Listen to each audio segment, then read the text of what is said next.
Hi and welcome to the Fathers and YouTube channel and also welcome to the Linear Algebra course. Maths behind Artificial Intelligence पे Linear Algebra से related वो तमाम important topic हम discuss कर रहे हैं जो मशीन लर्निंग, डीप लर्निंग या डेटा साइंटिस्ट के लिए इंपॉर्टेंट हो सकते हैं। इस सेशन पे हम जानेंगे कि जिस तरह से हमने वेक्टर नॉर्मलाइजेशन किया था, मैट्रिक्स नॉर्म का क्या कॉन्सेप्ट है और एक्चुअली हम ये करते क्यों हैं। लिहाजा वीडियो को फर्दर स्टार्ट करने से पहले मैं बताता चलूँ कि इससे रिलेटेड प्रीवियसली जितनी वीडियो हैं वो मेरे यूट्यूब चैनल पर मौजूद हैं। फाद हुसैन CS से सर्च करके मेरे यूट्यूब चैनल पर आ सकते हैं। इस पर क्लिक करने के बाद आप इसके प्लेलिस्ट पर जाएंगे और डिफरेंट डिसिप्लिन्स की वीडियोस इसके प्लेलिस्ट पर मौजूद है जो विद ईज आप वॉच कर सकते हैं। इसके अलावा जो भी कंटेंट रिलेटेड मटेरियल है with mean PPT slide content वो तमाम फ्रीली अवेलेबल है मेरे blog Fahd Hussain CS blogspot.com पर है। ये भी आप गूगल पर आने के बाद सर्च करके मेरे ब्लॉग पर आकर वो तमाम चीज़ें फ्रीली डाउनलोड कर सकते हैं। लिहाजा आप चैनल पर नए हो, चैनल को सब्सक्राइब नहीं किया तो चैनल को ज़रूर सब्सक्राइब करें ताकि अपकमिंग वीडियोज़ के हवाले से आपको बर वक्त जानकारी मिले और इसी तरह की नई चीज़ें बर वक्त आसानी के साथ सीख सकें। साथ ही साथ आप मुझे मेरे ब्लॉग पर भी फॉलो कर सकते हैं ताकि जब भी वहाँ पर कोड अपलोड किया जा रहा हो इस हवाले से आपको जानकारी मिलती रहे। तो सबसे पहले तो हम समझते हैं कि एक्चुअली मैट्रिक्स नॉर्म है क्या। A matrix norms is a number defined in term of the entries of a matrix. The norm is a useful quantity which can give important information about a matrix. यानी वो quantities जो matrix में मौजूद होती हैं उन entries की, उनकी एक यूजफुल इंफॉर्मेशन हासिल करने के लिए हम मैट्रिक्स नॉर्म मालूम कर रहे होते हैं। तो एक्चुअली इसका बेसिक काम क्या है?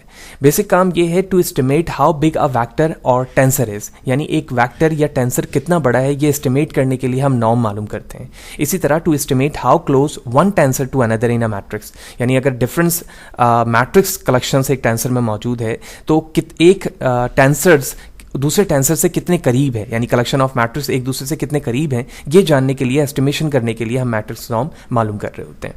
तो मैट्रिक्स नॉर्म में सबसे पहला जो नॉर्म हम डिस्कस करेंगे इसे हम वन नॉर्म भी कहते हैं या L1 नॉर्म, जिस तरह से हमने वेक्टर में डिस्कस किया था उसे बिल्कुल वही डेफिनेशन इस पर भी लागू होती है। तो मैट्रिक्स को रिप्रेजेंट करने का जो तरीका एज यूजुअल हम देखते हुए आ रहे हैं, जिस तरह हमने वेक्टर नॉर्म में भी देखा था कि हम 2 बार्स इस तरह से स्ट्रेट लाइन बनाते हैं और उसमें जो भी हमारा वेक्टर हुआ करता था या मैट्रिक्स इस डेफिनेशन के मुताबिक होगा वो इसमें लिखेंगे जैसे यहाँ पे लिखा गया है। अच्छा, उसके बाद जो वन नॉर्म है उसकी डेफिनेशन ये कहती है द मैक्सिमम एब्सोल्यूट कॉलम सम, यानी जो भी एंटिटीज हैं उसके कॉलम में मैट्रिक्स में उनका एब्सोल्यूट सम तमाम एलिमेंट्स का। Put simply, we sum the absolute values down each column and then take the biggest answer.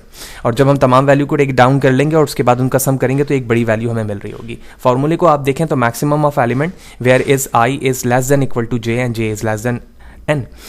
All value summation absolute value of every element in a matrix. Aij जो है वो x axis और y axis यानी column and Ross के element को represent कर रहा है। एग्जाम्पल देखते हैं।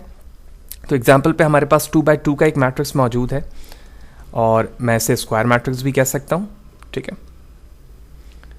और इसमें अगर हम देखें कॉलम वाइज सम करना शुरू करूं तो सबसे पहले हमारे पास 1 एंड -2 है। एब्सोल्यूट करने से वो सिंपली 2 हो जाएगा। तो यहाँ पर आप देख रहे हैं कि मैंने 1 एंड -2 लिखा, तो एब्सोल्यूट करने के बाद ये 1 + 2 हो गया तो उसका रिजल्ट 3 आ गया। उसके बाद -7 -3 को हम एब्सोल्यूट करेंगे तो +7 एंड +3 तो हमारे पास वैल्यू 10 आ गई। तो इस वक्त सेपरेट कॉलम के एक सम हमारे पास 3 है और सेकंड कॉलम की सेपरेट वैल्यू हमारे पास 10 है। तो इनमें से बिगेस्ट वैल्यू 10 हुई। तो मैं कह सकता हूं कि इस वक्त मैट्रिक्स A पर जब नॉर्म 1 अप्लाई किया गया तो इसकी जो एब्सोल्यूट नॉर्म वैल्यू है यानी बिगर वैल्यू है वो 10 है and that will be the called of one norm of this vector 1 containing 1 -2 -7 एंड -3। इसकी ये नॉर्म कहलाएगी। Hope the sound good about the definition and working. बिल्कुल इसी तरह से हमारे पास सेकंड टाइप जो आती है वो एक इन्फिनिटी नॉर्म है। इन्फिनिटी नॉर्म के अंदर जो चीज़ आप कॉलम वाइज कर रहे थे उसी को रिवर्स करके आप रॉ वाइज कर देंगे। तो सेम फार्मूला है हमारे पास, साइन इन्फिनिटी का यहाँ पर इस तरह से इस्तेमाल होगा जो इंडिकेट करेगा कि इस वक्त जो आप नॉर्म मालूम कर रहे हैं वो इन्फिनिटी नॉर्म मालूम कर रहे हैं। The maximum absolute row sum, put simply we sum the absolute value along each rows and then take the biggest answer. तो A हमारे पास सेम वैल्यूज़ है। अगर मैं रॉ की बात करूं तो 1 एंड -7 है यहाँ पर, तो 1 एंड -7 इनको 8 की ऐड किया गया तो इसकी वैल्यू 8 आई। 2 एंड 3 माइनस के साथ है, एब्सोल्यूट करूंगा साइन पॉजिटिव हो जाएगा तो इनका सम 5 आ जाएगा। इन दोनों में से बड़ी वैल्यू 8 है। Then we can say that the larger of this 8 and therefore A infinity norm is equal to 8. So that is another type of the matrix normalization that's called a infinity norm. And the final one is the Euclidean norm, जिसको हम second name भी कहते हैं, यानी Frobenius norm of a matrix.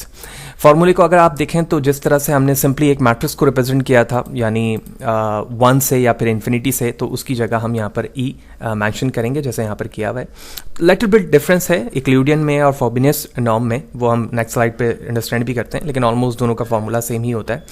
तो इस तरह से इसे रिप्रेजेंट किया गया। उसके बाद summation of all i values and j values और इंडिविजुअल जो आपके पास एलिमेंट है मैट्रिक्स का, उनका square sum. So we can say that the square root of sum of the all squares. So this is similar to the ordinary Pythagorean length where the size of the vector is found by taking the square root of the sum of the square for all the elements. Let's see the example to understand in a better way. हमारे पास एक matrix है A 1 -2 -7 -3 same example के साथ, और अगर मैं इसमें Euclidean norm या Frobenius norm of the matrix इस्तेमाल करूं तो individual element of the all यानी 1 -7 2 एंड 3 इन सब का हमने स्क्वायर किया और उस पर स्क्वायर रूट अप्लाई किया, और जब स्क्वायर रूट अप्लाई करके हमने स्क्वायर रूट लिया तो ऑलमोस्ट इट्स इक्वल टू 7.98, और मैं इसको राउंड करके 8 लिख सकता हूँ। तो अगर मैं यहाँ पर 8 मैंशन कर रहा हूँ तो which mean we can say that 8 is a Euclidean or Frobenius norm of this matrix A. That's it.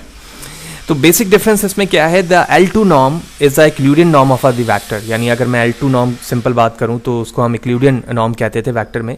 इसी चीज़ को Frobenius norm is the Euclidean norm of the vectors, जो फ्रोबिनियस नॉर्म होता है उसी को हम Euclidean norm of the matrix भी कह रहे होते हैं। So that's all about a very scratch level definition and example, what is norm, what's a reason to find the norm, and few of the very basic and useful types of the norm which is normally used in a deep learning or machine learning. Hopefully कि ये सारी चीज़ें आपको clear होंगी। फिर भी अगर कोई सवाल है, कोई चीज़ समझ में नहीं आई है, आप कमेंट सेक्शन पर ज़रूर पूछें, कोशिश करूँगा मैं इस हवाले से बर वक्त जवाब दे सकूँ। बैकग्राउंड पे जो नॉइस आ रही है उस हवाले से मैं माजरत चाहता हूँ, सॉरी अबाउट दैट। कोशिश करूँगा नेक्स्ट सेशन पे इस चीज़ों को इग्नोर किया जाए। Thank you, see you in the next session.